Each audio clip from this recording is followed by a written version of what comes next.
우리에게 주시는 하나님의 말씀은 신약성경 사도행전 6장 1절에서 7절 말씀입니다. 사도행전 6장 1절에서 7절 말씀 우리 같이 교독하시도록 하겠습니다. 제가 1절을 읽도록 하겠습니다. 그때에 제자가 더 많아졌는데 헬라파 유대인들이 자기의 과부들이 그 매일 구제에 빠짐으로 히브리파 사람을 원망한데 우리가 하나님의 말씀을 제쳐놓고 공개를 일삼는 것이 마땅치 아니하니 형제들아 너희 가운데서 성령과 지혜가 충만하여 칭찬 듣는 사람 7을 택하라. 우리가 이 일을 저에게 맡기고 우리는 기도하는 것과 말씀 전하는 것을 전무하리라 하니 온 무리가 이 말을 기뻐하여 믿음과 성령이 충만한 사람 스데반과 또 빌립과 브로고로와 니가노르와 디몬과 바메나와 유대교에 입교한 안디옥 사람 니골라를 택하여 사도들 앞에 세우니 사도들이 기도하고 그들에게 안수하니라. 같이 읽겠습니다. 하나님의 말씀이 점점 왕성하여 예루살렘에 있는 제자의 수가 더 심히 많아지고 허다한 제사장의 무리도 이 도에 복종하니라. 아멘. 오늘 영광교회 예배 오신 여러분들 잘 오셨습니다. 여러분의 위대한 선택이 위대한 하나님의 은혜를 받게 하실 것입니다. 우리 서로 격려하면서 이 시간 하나님 말씀을 들으면 좋겠는데요. 잘 오셨습니다. 하나님이 영원히 당신과 함께 계십니다. 우리 축복하겠습니다. 반갑습니다, 여러분. 네, 하나님께서 영원히 여러분과 함께 하실 줄 믿습니다.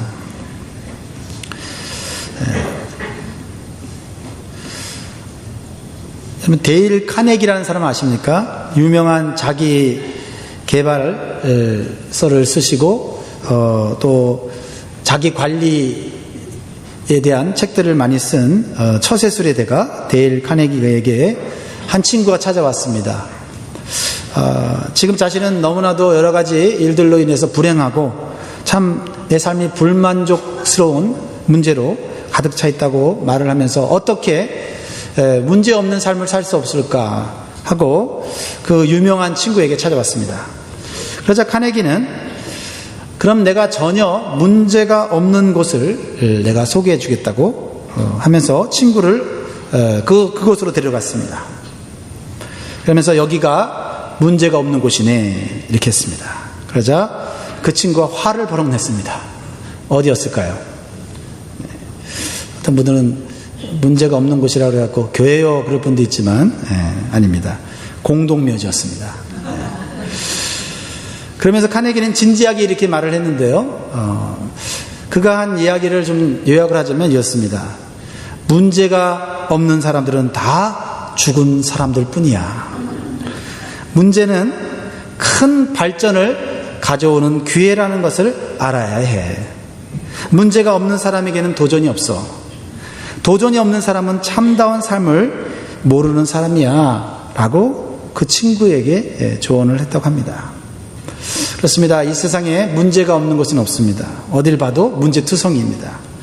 즉 사람이 사는 곳에는 문제가 발생할 수밖에 없다는 것입니다. 그러나 문제를 통해서 발전하는 사람이 있고 문제 때문에 넘어지는 사람이 있다라는 것입니다. 여러분들은 어떤 사람이 되고 싶습니까? 문제 없는 삶을 꿈꾸지 말고 문제를 해결하는 꿈을 꾸시며 사시기를 바랍니다. 오늘 말씀해 보면 최초의 교회였던 예루살렘 교회에 또 다른 어떤 새로운 모습을 오늘 보여주고 있어요. 계속해서 부흥하던 그리고 성장하던 교회에 문제가 생겼어요. 어떤 문제가 생겼을까요? 1절부터 그 문제에 대해서 설명하고 있는데 한번 보겠습니다. 1절 시작. 그때에 제자가 더 많아졌는데 헬라파 유대인들이 자기의 과부들이 그 매일 구제에 빠짐으로 히브리파 사람을 원망한대. 제자가 많아졌다고 그랬어요. 교회가 숫자적으로 부흥했다고 말합니다. 그런데 그곳에 원망하는 문제가 생겼다고 말합니다. 여러분, 예루살렘 교회가 어떤 교회입니까? 여러분 한번 지난 몇 달 동안 제가 교회다운 교회에 대해서 말씀을 나누면서 사도행전을 제가 강의를 했는데요.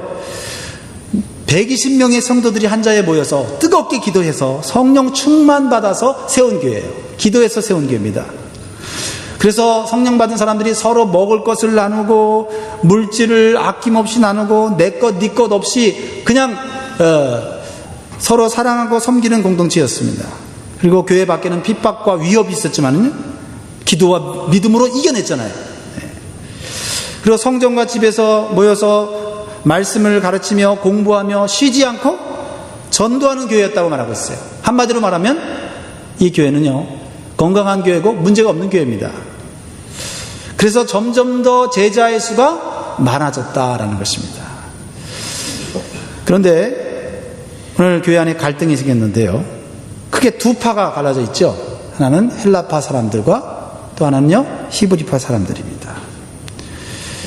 당시 경제권이 전혀 없었던 과부들에게 교회는 매일 먹을 것과 필요한 것들을 제공하고 있었습니다.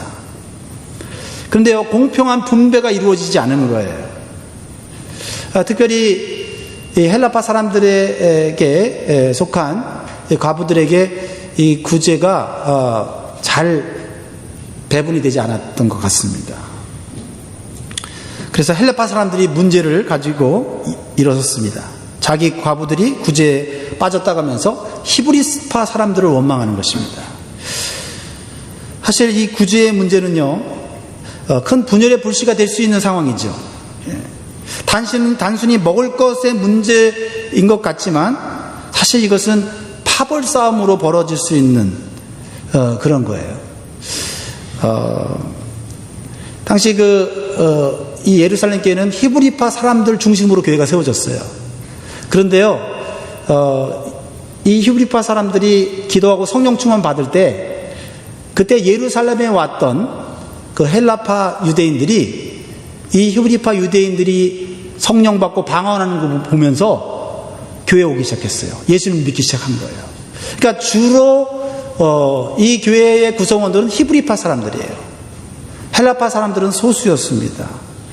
그러다 보니까 아무래도 모든 일들이 히브리파 사람들 중심으로 이루어지게 됐고, 그리고 구제를 하는 데 있어서도 헬라파 사람들의 과부들에게 구제가 잘 전달되지 않았던 것을 보게 됩니다. 의도적으로 했던 것도 아니고, 나중에 살펴보면 일부러 그랬던 것도 아니고, 이것은 사람들이 단순히 많아지면서 감당할 수 없는 문제였다는 것을 우리가 알게 됩니다. 근데 당시 예루살렘 교회에서 이 구제의 일을 주로 사도들이, 12사도들이 주로 맡아서 말씀도 전하고, 그리고 이 구제의 일도 이렇게 참여해서 했던 것을 보게 돼요. 처음에 사람이 적을 때는 문제가 되지 않았다는 것입니다. 그런데요, 문제는 사람들이 점점 많아지면서 교회가 부흥하면서 12사도들이 적어도 5,000명 이상의 성도들을 돌보는데 한계가 생긴 거예요. 뭐 열정이 없어서도 아니고 마음이 없어서도 아니고, 단지 자연 발생적으로 생길 수밖에 없는 문제였다는 겁니다. 그런데 그 문제가 교회를 분열시키고 무너뜨릴 수 있는 문제로 발전할 수 있는 그런 상황이었다라는 것입니다. 이렇게 갈등의 문제가 뭐 교회뿐만 아니고 여러분 가정에도, 또 여러분 사업체에도, 여러분의 인간관계도 분명히 일어날 수 있습니다. 그럴 때 그 문제를 어떻게 바라보고 어떻게 해결하느냐가 매우 중요해요.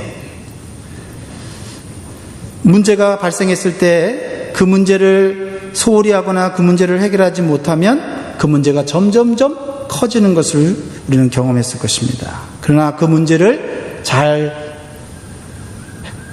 분석하고 그 문제를 잘 해결하게 되면 그 조직체는 더 발전하게 되는 것이죠. 교회도 마찬가지로 교회 안에 생긴 문제를 잘 해결하면 교회가 한 단계 부흥하고 한 단계 성숙하는 그런 축복을 받게 되는 줄 믿습니다.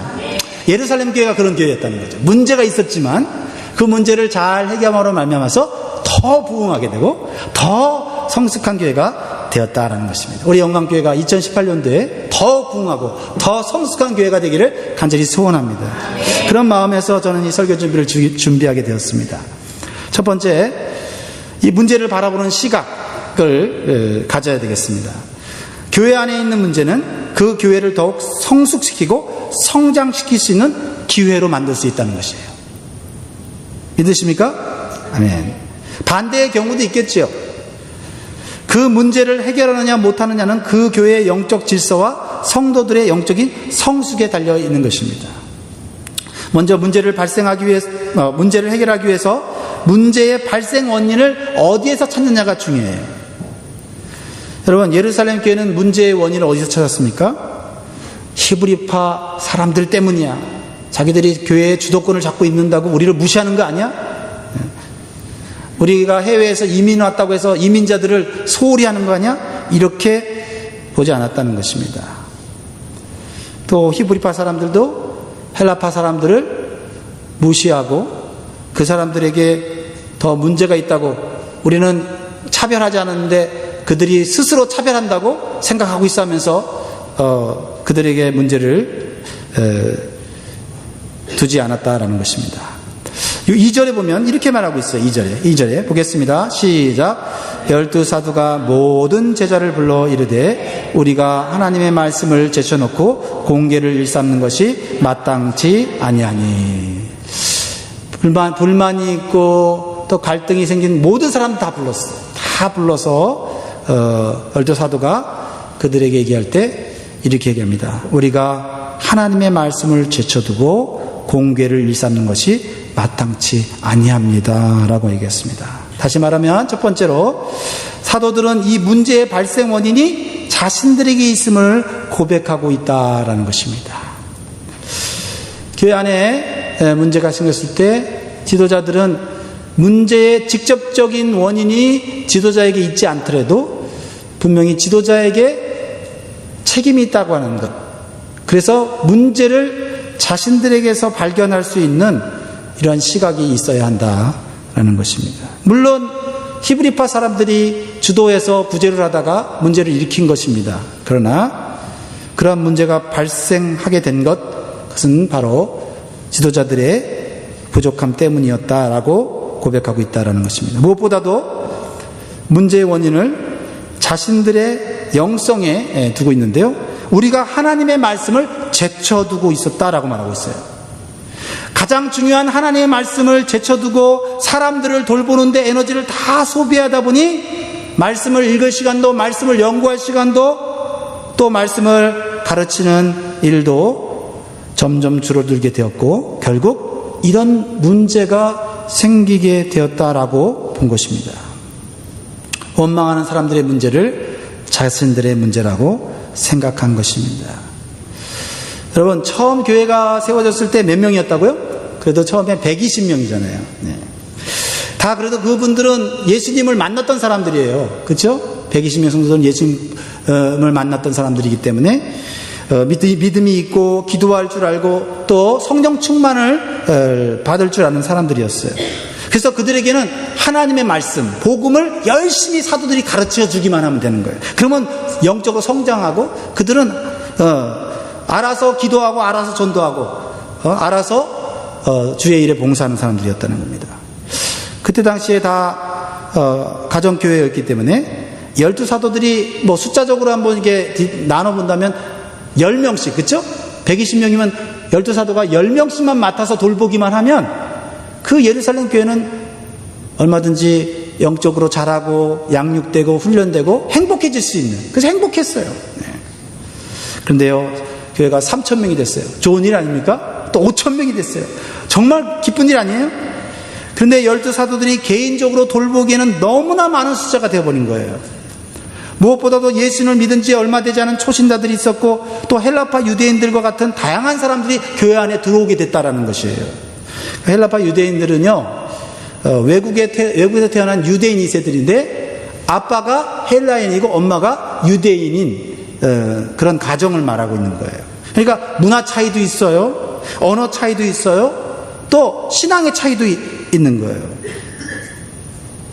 그래서 갈등의 요소는 얼마든지 있는 상황이었다라는 것입니다. 그럼에도 불구하고 예루살렘 교회는 이 문제가 발생했을 때 인종차별이나 불공평의 문제로 끌고 가지 않았다는 것이에요. 만약 그랬다면 예루살렘 교회는 분열되고 말았을 거예요. 불만을 가진 헬라파 유대인들이 나가서 교회를 만들었을지도 몰라요. 오늘날에 참 한국교회나 이민교회가 이런 부분에 있어서 부끄러운 일이라고 저는 생각합니다. 충분히 그 교회의 지도자들과 성도들이 성숙하게 해결하면 될 그것을 포기하고 또 하나의 교회를 만들어 분열의 씨앗을 만드는 그런 모습들이 우리에게 있다는 것입니다. 그래서 교회의 영적인 성숙도와 건강이 중요한 거예요. 교회가 불만이 있어서 나가 교회 세우는 것이 아니라 교회가 다른 곳에 복음이 전해지지 않은 곳에 복음을 전하기 위해서 교회를 세우는 건강한 모습으로 교회가 세워질 줄 믿습니다. 그러나 오늘 예루살렘 교회를 통하여서 우리가 본받아야 할 것은 우리 교회 안에도 얼마든지 원망과 불만의 소리가 나올 수 있습니다. 교회가 부흥하면 부흥할수록 사람들이 많아지면 많아질수록 그만큼 사람들의 욕구와 생각들이 다양해지기 때문에 그것은 자연스러운 거예요. 그것을 너무 이상하게 생각하거나 그것을 나쁘게 생각할 필요는 없다라는 것입니다. 두 번째로 문제를 해결하는 원리는 이거였습니다. 사도들과 성도들은 눈에 보이는 육적인 문제를 영적인 문제로 보는 성숙함이 있었다는 것입니다. 그렇죠? 여러분, 먹는 거, 입는 거, 필요한 거 나눠주는 거 육적인 문제잖아요. 그러나 그것을 육적인 문제로 보지 않고 영적인 문제로 보면서 그 문제를 풀어갔다라는데 우리는 예루살렘 교회를 배워야 할 필요가 있어요. 지금 사도들에 의해서 갈등의 문제를 가진 교인들이 한 자리에 모였어요. 여러분, 긴장되는 분위기였을 겁니다. 처음엔 구제의 문제였는데 이제는 차별의 문제로 불거진 상태잖아요. 흥분된 상태에서 누가 불만을 제기하면 어떻게 될까요? 당파 싸움이 확 될 수 있는 그런 상황이었죠. 그럴 때 사도들이 말합니다. 우리가 기도가 부족했습니다. 그럴 의도는 아니었는데 사람들이 많아지다 보니 감당할 수 없는 상황이 되었습니다. 열정만 있었고 또 마음만 급했습니다. 그러다 보니 기도의 시간이 줄어들었습니다. 말씀은 대충대충 보았습니다. 이것이 더 큰 문제입니다. 지금 일어난 문제보다 더 근본적인 얘기를 함으로써 모든 사람들의 마음을 하나로 만들었다라는 것입니다. 교회 안에서 하는 모든 사역과 봉사 때문에 가장 중요한 기도와 말씀을 제쳐두어서는 안 된다는 것을 예루살렘 교회가 우리에게 오늘 가르쳐주고 있는 거예요. 사도들의 이 근본적인 원인에 대해서 성도들은 마음이 하나가 되었고 동의를 하게 되었습니다. 즉 교회를 무너뜨리는 것은 육적인 문제가 아니라 바로 영적인 문제라는 인식을 갖게 된 것입니다. 그렇습니다. 어떤 문제든지 교회 공동체를 분열시키는 문제는 심각하게 생각하고 자신의 입장을 내려놓고 함께 문제를 해결해야 될 줄 믿습니다. 성숙한 예루살렘 성도들은 감정적으로 문제를 해결하지 않고 먼저 기도와 말씀을 회복하고 문제를 하나씩 해결하기로 결정한 것입니다.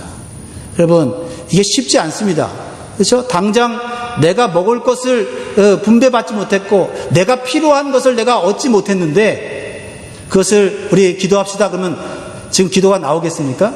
그러나 이 예루살렘 교회 지도자들과 성도들은 우리가 육신의 문제 불편하고 지금 힘들지만은 먼저 우리가 기도해야 되겠다. 또 말씀을 먼저 우리가 받고 다시 하나님이 기뻐하시는 공동체를 세워야 되겠다가 결단했다라는 것입니다.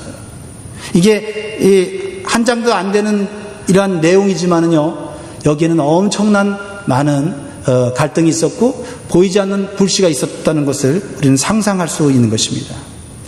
그래서 사도행전 6장 4절에 이렇게 얘기합니다. 같이 읽겠습니다. 시작. 우리는 기도하는 것과 말씀 전하는 것을 전무하리라 하니, 이렇게 말하고 있습니다. 문제 얘기를 누가 먹을 것을 더 가져갔냐, 누가 먹을 것을 적게 가져갔냐, 이걸 따지는데 문제 해결이 아니라 우리가 기도하고 말씀 전하는 것에 전무함으로써 하나님의 지혜를 받아서 문제를 해결하자고 했던 것이죠. 교회 안의 모든 문제의 시작은 기도와 말씀이 약해진 것이고 기도와 말씀을 제쳐둔 것이 문제라는 것입니다. 우리 교회에 큰 문제가 있지 않기 때문에 이런 설교를 하는 것이 좀 마음이 가볍기는 합니다. 만약에 우리 교회에 갈등의 문제가 있고 엄청난 어떤 분열의 씨앗이 지금 막 불거오르고 있다면 이 말씀을 전하기가 쉽지 않을 것 같아요.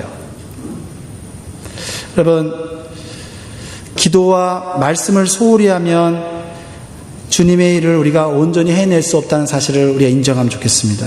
그리고 하나님의 뜻대로 문제를 해결할 수가 없고 사람의 감정과 충동적인 생각으로 결국은 분열될 수밖에 없다는 것입니다. 그러므로 이 말씀을 우리의 삶 가운데 한번 적용해 보겠습니다. 여러분, 모든 봉사를 하기 전에 기도하십시오. 개인적으로 기도하시고요. 또 봉사하는 그룹들이 모였을 때 먼저 함께 기도함으로 시작할 수 있기를 바랍니다. 찬양팀, 성가대, 남전대, 여전대, 목장 모임, 사역팀, 부서별 모임들이 우리에게 많이 있습니다. 우리 이러한 모든 교회 부서들은 자선단체가 아닙니다. 구제를 하고 선한 일을 해야 되는 목적이 있지만 자선단체는 아니에요. 자선단체는 기도할 필요가 없습니다. 성령 받을 필요가 없습니다. 세상에 많은 좋은 일하는 그러한 조직체들이 성령 충만해서 일을 하지는 않습니다. 그러나 교회는 기도하고 성령 충만 받아서 일을 할 때 하나님의 뜻을 이루는 것이고 하나님께서 이루어 주시는 부흥과 성장을 경험하게 될 줄 믿는 것입니다. 그러므로 우리가 모임을 시작하기 전에 기도할 시간을 먼저 확보하고 봉사할 수 있기를 권면하는 것입니다. 세 번째는 인간의 한계를 인정할 때 문제를 해결할 수 있습니다. 뭐라고요? 인간의 한계입니다. 사도들이요, 병든 자를 고치는 능력과 기적을 일으키는 그런 하나님의 은사를 받았습니다. 대단한 존재들입니다. 그럼에도 불구하고 그들은 인간의 한계를 가졌다라는 것을 우리는 알아야 됩니다. 그렇습니다. 이번 문제는 영적인 문제인 동시에 사도들이 가진 인간의 한계로 인해 생긴 문제라는 사실을 성도들이 깨닫게 된 것입니다. 다시 말하면요, 이 문제는 돌봄의 문제라는 거예요. 돌봄의 문제, 케어링. 교회 안에 숫자가 많아지면 그만큼 다양한 욕구와 필요가 생길 수밖에 없어요. 그래서 초신자나 연약한 자들은 누군가의 돌봄이 필요합니다. 예루살렘 성도들은 사도들이 하던 돌봄의 일들을 대신 맡아서 할 사람이 필요하다는 것을 깨닫게 됐어요. 3절 말씀을 같이 읽겠습니다. 3절 말씀 시작. 형제들아, 너희가 가운데서 성령과 지혜가 충만하여 칭찬 듣는 사람 7을 택하라. 우리가 이 일을 저희에게 맡기고. 여러분, 성장하는 교회는 돌봄의 일을 맡길 수 있는 사람들이 필요합니다. 여러분, 예배에 참석하는 사람도 필요하지만 예배를 준비하는 사람들이 필요하듯이 우리가 신앙생활이 예배로만 성장이 되는 것 같지 않아요. 그렇죠? 네. 일상생활 속에서 하나님을 만나고 또 기도를 통해 하나님의 응답을 받을 수 있는 성도가 되기 위해서는 믿음이 좋은 성도가, 믿음이 강한 성도가 믿음이 약한 사람들을 돌봐줄 필요가 반드시 있습니다. 그냥 혼자서 신앙생활 스트럭하면서 혼자서 성장하려면 그것은 결코 쉬운 일이 아니기 때문에 그렇습니다. 여러분, 말씀을 가르치는 것은 한자리에 많은 사람들을 불러다 놓고 설교할 수 있어요. 이렇게 많은 분들을 모아놓고 목회자가 설교함으로써 그 말씀의 교훈을 가르칠 수가 있습니다. 그러나 돌봄은요, 1대1로 하는 것이 가장 효과적이에요. 아니면 한 10명 정도까지가 적당해요. 우리 교회가 성장하기 위해서는 헌신된 소그룹 리더가 필요한 이유가 거기에 있는 것입니다. 교회 예배만 잘 참석해서 영적으로 성장한다면 문제가 될 것이 없습니다. 그러나 우리의 인생에는 참 많은 생각지 않은 문제들이 생깁니다. 질병의 문제도 생기고요, 또 직장의 문제도 생기고요, 사업의 문제도 생기고요, 자녀의 문제도 생기고요, 여러 가지 상상할 수 없는 많은 불행한 일들이 우리의 삶 가운데 있습니다. 그 불행하고 어려운 그런 문제 속에 들어간 사람들은 돌봄을 받아야 돼요. 그렇지 않으면 신앙적으로 일어설 수도 없고 또 삶 속에서도 올바로 살아가기가 어려운 것입니다. 사랑하는 성도 여러분, 우리 교회가 정말 우리 주변에 있는 약하고 또 고통받는 성도들을 돌볼 수 있는 그러한 성도들, 그런 지도자들이 많이 나오기를 주의 이름으로 축복합니다. 그래서 예루살렘 교회가 행정과 돌봄의 문제를 책임지고 헌신할 수 있는 지도자들을 세우기로 결정한 거예요. 여러분, 이러한 결정은 예루살렘 교회가 크게 부흥하는 데 밑거름이 되었습니다. 예루살렘 교회는 문제를 해결하는 데 있어서 누가 더 많은 구제를 받았냐 못 받았냐 이걸로 문제를 해결하지 않고 그 문제의 핵심이 바로 돌봄이 부족해서 그런 것이다 하고 사람을 세워, 지도자를 세워서 그 교회를 건강하게 만들어 갔다라는 것입니다. 그랬을 때 결론이 어떻게 되죠? 7절 말씀을 보세요. 마지막 7절 보겠습니다. 7절 시작. 하나님의 말씀이 점점 왕성하여 예루살렘에 있는 제자의 수가 더 심히 많아지고 허다한 제사장의 무리도 이 도에 복종하니라. 할렐루야. 문제를 해결한 교회의 모습이에요. 문제를 서로 네가 잘못했어, 내가 잘못했어 지적한 것이 아니고 네 탓이야, 내 탓이야 책임을 소재를 물음으로써 문제를 해결한 것이 아니고 말씀과 기도로 다시 기본으로 돌아가서 우리가 하나님의 일을 감당하고 또 우리가 가진 문제가 돌볼 수 있는 사람이 교회 안에 부족했기 때문이라고 진단하고 돌볼 수 있는 사람들, 믿음 있는 사람들을 세움으로써 교회가 더욱더 부흥하게 됐다는 것입니다. 교회가 성장하다 멈추는 이유가 무엇입니까? 그것은 그 안에 있는 성도들이 영적으로 성장하지 못하기 때문에. 그 성장하지 못하는 이유가 뭡니까? 교회 안에 그들을 성장시킬 그런 지도자가 부족하기 때문인 것입니다. 그렇습니다.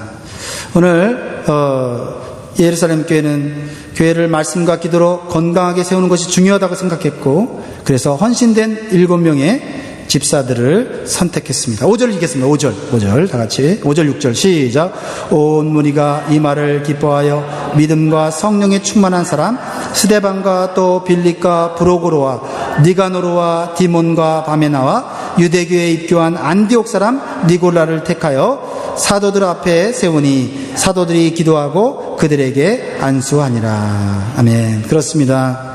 여러분, 사도들이 문제를 통해서 자신의 한계를 깨달았습니다. 그리고 하나님의 뜻을 발견했습니다. 그리고 교회가 성장하면 사도들은 말씀과 기도에 전무해야 되고 봉사의 일을 맡길 사람을 세워야 한다는 것을 깨닫고 순종해왔다는 것입니다. 그럼 마지막으로 예루살렘 교회가 세운 교회 지도자들은 어떤 사람들일까요? 믿음과 성령이 충만한 사람들을 지도자로 선택했다는 것입니다. 여러분, 기준이 좀 이상하지 않습니까?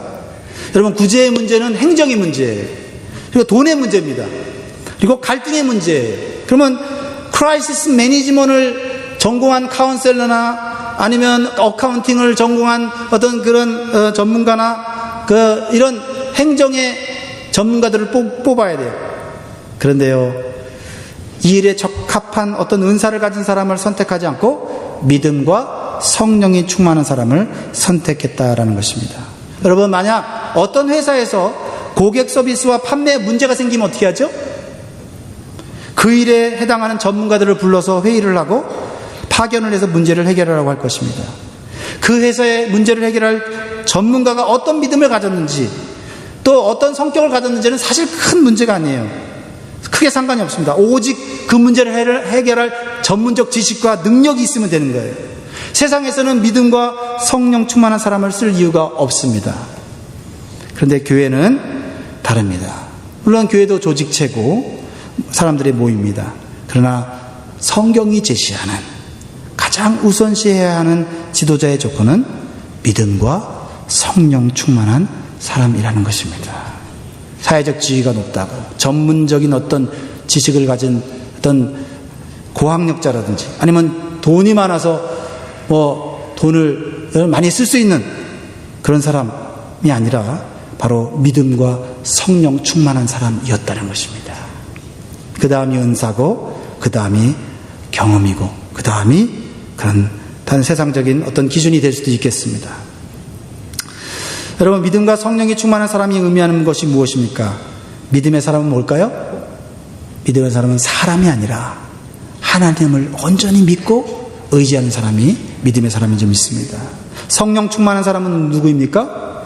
성령의 인도하심에 민감하고, 자기 뜻이 아니라 성령의 인도하심에 민감하고 하나님의 말씀에 그대로 순종할 줄 아는 사람, 즉 내 생각과 내 계획을 내려놓고 하나님의 뜻에 온전히 따를 수 있는 사람이 성령 충만한 것입니다. 그럼 구약 성경에 보면요, 하나님께서 성전을 지을 때 어떤 사람을 선택한지 아십니까? 부사렐과 오홀리베아라는 사람을 하나님이 들어서 쓰셨어요. 물론 이 사람들은 재능이 있는 사람이었어요. 성전 건축하는데 재능이 있는 사람이었어요. 근데요, 하나님께서 성전을 지을 때 모세를 통하여 그들을 뽑을 때 우선순위 했던 것이 재능이 아니었어요. 재능이 아니었어요. 뭐였을까요? 출애굽기 36장 1절입니다. 같이 한번 읽겠습니다. 출애굽기 36장 1절 시작. 부사렐과 오홀리압과 및 마음이 지혜로운 사람 곧 여호와께서 지혜와 총명을 부으사 성소에 쓸 모든 일을 할 줄 알게 하심을 입은 자들은 여호와의 무릇 명하신 대로 할 것이니라. 마음이 지혜로운 사람 곧 여호와께서, 누가요? 여호와께서, 하나님께서, 성령께서 지혜와 총명을 부으신 부사라고 되어 있습니다. 여러분, 하나님의 성전에서 예배되는 사람은요, 하나님의 지혜와 하나님의 성령을 받은 사람이 일을 해야 한다는 것입니다. 굉장히 중요한 거예요. 또한 하나님의 말씀에 온전히 순종할 수 있는 사람들을 성전 짓는 데 사용했다는 것입니다. 그 다음이 재능이었어요. 38장 23절 볼까요? 38, 23절 시작. 단지파 아히사막의 아들 오홀리압은 그와 함께 하였으니 오홀리압은 재능이 있어서 조각하며 또 청색, 자색, 홍색 실과 가는 배실로 수놓은 자더라. 아멘. 나는 교회에 리더나 지도자가 될 거 아니니까 나는 오늘 설교는 별로 관심이 없다. 이런 마음을 가진 분이 혹시 계십니까? 하나님께서는 모든 사람에게 사명을 주셨고 역할을 주셨어요. 그것이 크든 작든. 그리고 그것을 감당할 때 하나님이 주시는 기쁨이 있고요, 참된 인생의 행복이 있는 거예요. 그렇습니다. 여러분, 교회 지도자는, 또 교회에서 봉사하는 사람은 재능이나 은사보다는 하나님께 충성된 믿음과 성령 충만한 사람이 되어야 돼요. 그리고 재능과 은사가 있으면 더 좋을 것입니다. 왜냐하면 재능과 은사가 있어도 믿음이 없으면 어떻게 될까요? 마귀의 시험에 넘어지기 때문이에요. 여러분, 그래서요, 오늘도 남전대 여전대 또 총회도 있고 임원들 뽑는데, 여러분, 성령 충만한 사람, 기도하는 사람을 임원으로 뽑으면 좋을 것 같아요. 다 여기 자격이 되시죠. 여러분, 성령 충만한 사람, 기도하는 사람이 이르면 어떻게 해요? 재능 있는 사람들이 달라붙는 거예요. 여러분, 재능 있는 사람, 은사 있는 사람들을 먼저 세워버리면 처음에 일이 잘 되는 것 같지만 교회는 기도하지 않으면 넘어지게 돼 있어요. 그래서 믿음이 있고 성령 충만한 사람, 즉 기도할 줄 아는 사람, 하나님 의지할 줄 아는 사람, 하나님 말씀의 은혜를 받고 그 말씀에 순종할 수 있는 사람들이 주님교회의 봉사자들이 될 때 하나님께서 재능 있는 사람들을 불러주시는 것입니다. 그렇습니다. 여기 계신 우리 모두는 계속해서 하나님의 일을 해야 될 분들이기 때문에 또한 언젠가는 재직으로 세움을 받아야 할 분들입니다. 그러므로 여러분의 기도 제목의 첫 번째 리스트에 오늘부터 이미 하셨던 분이었지만 믿음과 성령 충만한 사람이 되게 해주십시오. 그리고 하나님이 언젠가 나를 쓰신다면 하나님 순종하겠습니다.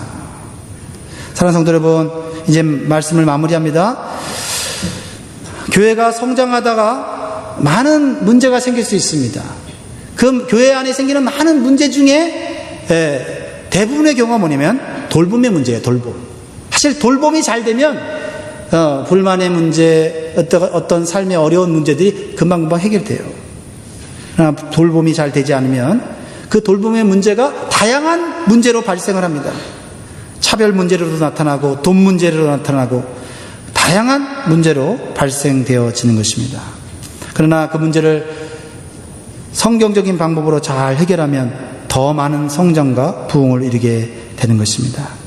앞으로 우리 교회나 여러분의 삶에 문제가 생겼을 때 그 문제로 인하여 넘어지지 말고 오히려 그 문제를 통해서 더 성숙하고 성장하는 기회로 삼을 수 있기를 주의 이름으로 축원합니다. 아멘. 우리 찬양 같이 한번 하기를 원하는데요. 이런 교회가 되게 하소서. 오늘 제가 말씀 준비하면서 이 찬양이 생각이 났어요. 같이 이 찬양 드리면서 여러분, 예루살렘 교회는 문제를 해결할 때 문제가 있는 사람들만 모여서 해결한 게 아니에요. 온 성도들이 다 모여서 같이 하나님이 기뻐하시는 교회를 만들기 위해서 같이 기도하면서 또 말씀의 원리를 깨닫고 주님 교회를 섬겼습니다. 우리 가사처럼 우리 교회가 2018년 되도록 우리 같이 기도하면 좋겠습니다.